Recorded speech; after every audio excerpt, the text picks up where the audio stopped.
Hey guys, I just want to do a read aloud for you. We're going to read The Three Little Pigs.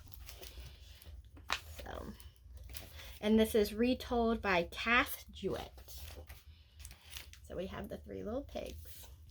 Once upon a time, there were three little pigs who lived in a cozy cottage on the hill. They loved to eat all the delicious food their mother made for them every day. They ate so much that it wasn't long before the three little pigs had grown so big that there was no room for them in the cozy cottage anymore. "I'm sorry," said their mother one morning, "but it's time that you made your own way in the world." So there's their cottage and the three little pigs.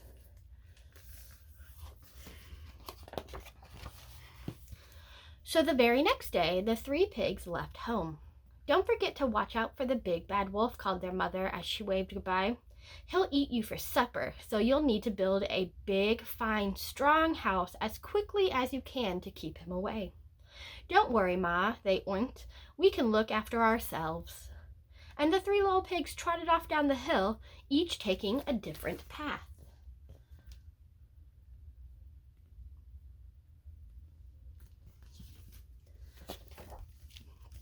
It wasn't long before the first little pig met a farmer pulling a cart filled with straw. "Please, may I buy some straw to build a house?" asked the little pig. "Of course," replied the farmer, "but a straw house won't be very big." But the little pig didn't listen. Soon he was busy stacking the bundles of straw for his new house. So there's the farmer and the pig stacking his house. In no time at all, the house of straw was finished and the little pig went inside for a nap. He had just shut his eyes when there was a knock at the door.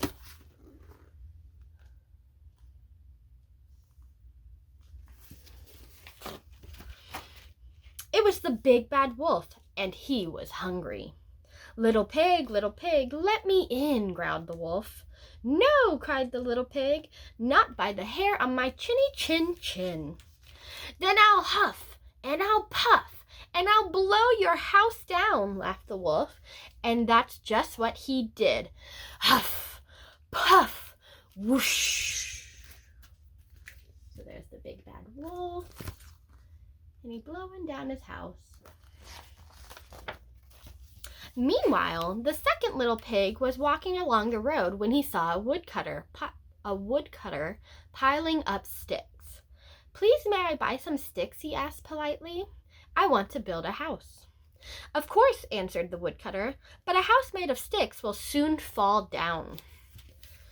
But the second little pig wasn't listening. He was much too busy planning his new stick house.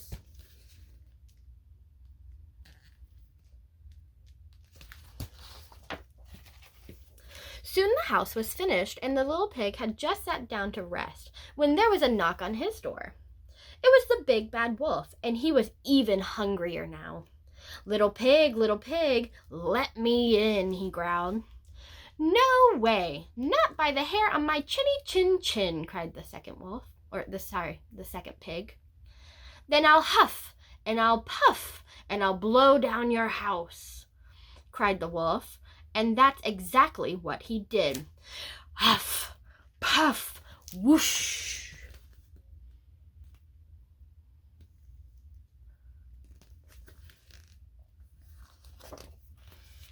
Meanwhile, the third little pig had met a builder.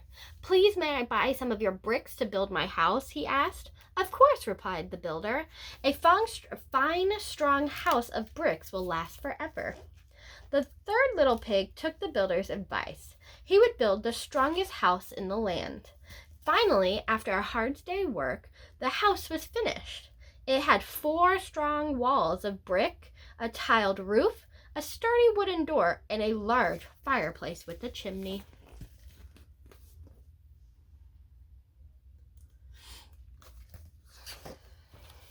The third little pig had just put on a pot of turnips on the fire to boil when he saw his brothers running down the road, closely followed by the big bad wolf.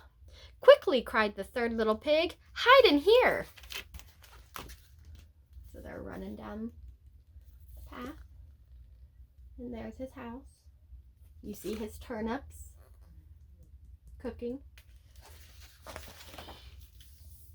The wolf, who was very hungry by now, banged on the sturdy front door. Little pig, let me in," he growled, his tummy rumbling very loudly with hunger. "No way! Not by the hairs on our chins," cried the three little pigs. "Then I'll huff, and I'll puff, and I'll blow your house down," laughed the wolf. So there are the three pigs, and the wolf peeking in at them. So he huffed, and he puffed, and he puffed, and he huffed. But the brick house stood firm. The wolf was furious. He climbed up on the roof and shouted down the chimney, "If I can't blow your house down, I'll come down the chimney and gobble you all up."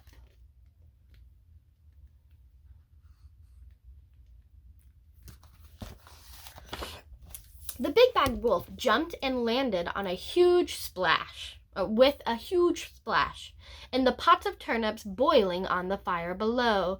Yow! He leapt up with a scream and ran out of the house, never to be seen again. And the three little pigs lived happily ever after in the house made of bricks. The end. Ooh, there goes the wolf. And of course the pigs are eating their turnip soup. And that is the story of the three little pigs. I'll be reading another one later this week, probably on Friday. See you then. Bye.